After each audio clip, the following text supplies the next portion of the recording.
কি কি করছে জানেন? রামনবমী ভণ্ডুল করে পুলিশকে সামনে রেখে যুদ্ধ ঘোষণা করা হয়েছে। আগে মুসলিম সম্প্রদায় ঈদ পালন করলেন, একটাও ঘটনা ঘটেনি। এরা সহিষ্ণু। আর মূল দায়ী কে থাকবে? কেন অপ্রীতিকর ঘটনা ঘটবে এই আশা আশঙ্কা করছেন কেন? গতবারের অভিজ্ঞতা না, প্রতিবারেরই অভিজ্ঞতা খারাপ আছে। গতবার শুধু নয়, 23-এও রিসড়া, ডালখোলা, শিবপুরে হয়েছে। গতবারেও দু জায়গায় হয়েছে।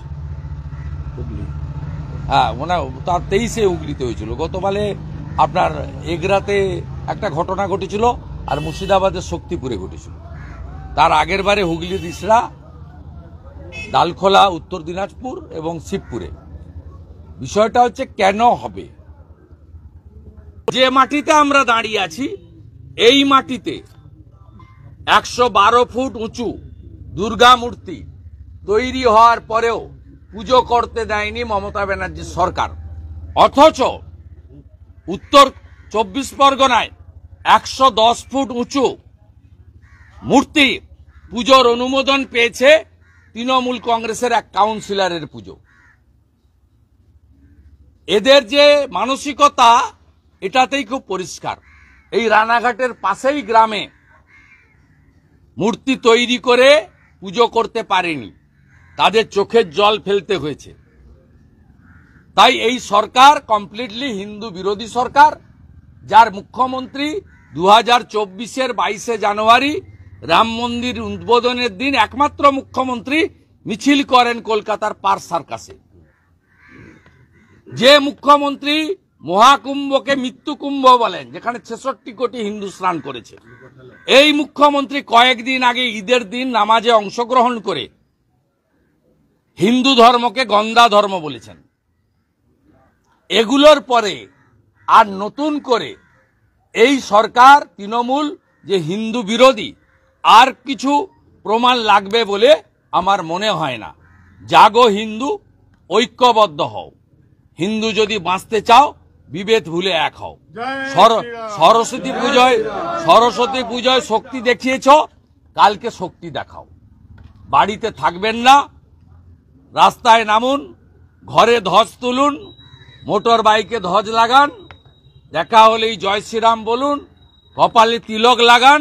যেখানেই রাম পুজো হবে, যেখানেই শোভাযাত্রা হবে, মায়েরা শাঁখ নিয়ে, ছেলেরা জয় শ্রীরামের ধ্বজ নিয়ে অংশগ্রহণ করে কাল বাংলার হিন্দুরা প্রভু শ্রীচৈতন্যদেবের মাটিতে, আমি বলে যাই যে শ্রীচৈতন্যদেব নবদ্বীপ এবং নদিয়ার মাটিতে রাম রাম রক্ষমাম এই স্লোগানের মধ্য দিয়ে তিনি রাম নামের জয়গান করেছিলেন।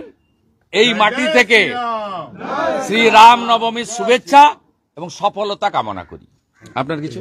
কয়েকদিন আগে মুসলিম সম্প্রদায় ঈদ পালন করলেন, একটাও ঘটনা ঘটেনি।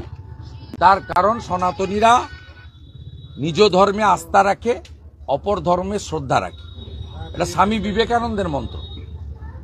সনাতনীরা সহিষ্ণু। আমি তো বলছি, তৃণমূলের জিহাদি এবং পুলিশ কাল যদি বাড়িতে থাকে, তাহলেই শান্তিপূর্ণ রামনবমী উদযাপন হবে। এরা রাস্তায় থাকলেই সমস্যা তৈরি হবে।